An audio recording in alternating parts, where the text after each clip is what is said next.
We have flowered the cross and transformed this ancient symbol of torture and death into the eternal truth of God's beauty and goodness.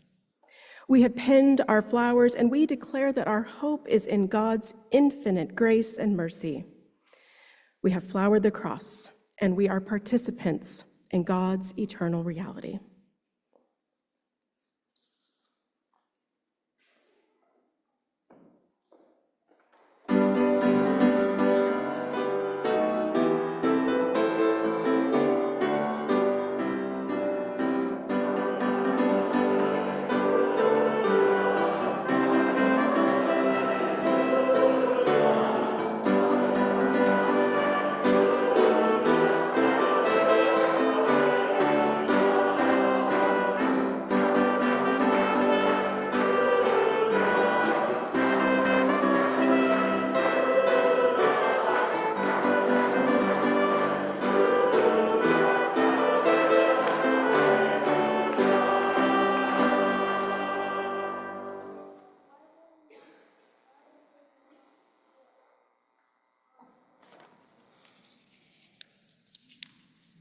The word gospel means good news. Luke wrote his version of the good news about Jesus originally in two parts, what we know today as the Gospel according to Luke and the Acts of the Apostles. As Luke tells the story of Jesus in these two parts, in the background, there's a grand, sweeping geographical choreography taking place. Jesus is born outside of Jerusalem in the little town of Bethlehem in the south. But he is raised and spends most of the time during his ministry in Galilee in the north. During his ministry in the Galilee, he is supported financially by the very women who first discover the empty tomb and proclaim the good news to the other disciples in the story we'll hear in just a moment. It is in Galilee that Jesus teaches, heals, performs miracles, calls and commissions the disciples, and stirs up controversy with the religious leaders along the way. It is in Galilee that Peter has the first aha moment when he realized that Jesus is the Messiah that Israel has been waiting for. Soon thereafter, Jesus makes his predictions about his death and begins his final journey to Jerusalem.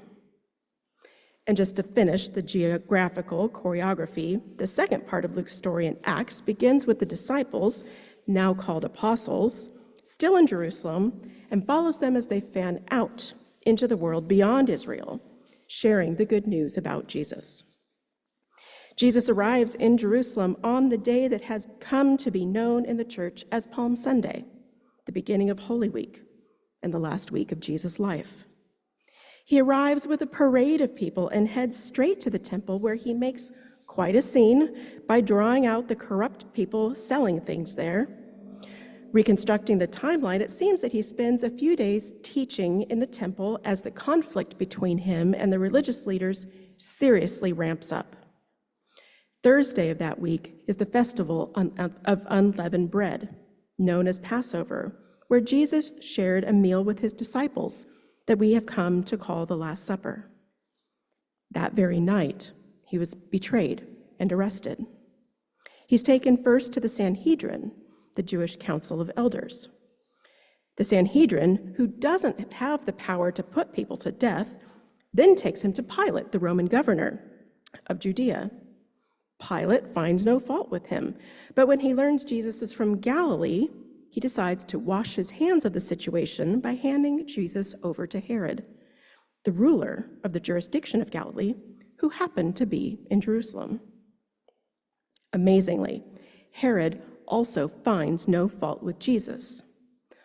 All the while, the religious leaders are hurling accusations and are, in fact, the ones inciting the crowds. Ironically, this is their charge against Jesus, that he's inciting the people. And the crowds shout, "Crucify him, crucify him." Finally, Pilate caves and hands Jesus over to be executed.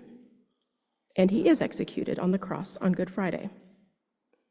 Joseph of Arimathea, a member of the Jewish council who did not agree with the others, in the plot to kill Jesus, got permission to take Jesus' body, wrap it in linen cloths, and lay it in his own new tomb.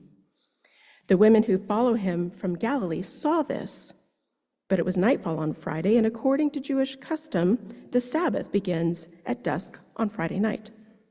So they go home and prepare the burial spices right away, because all day Saturday, they're required to rest in order to observe the Sabbath.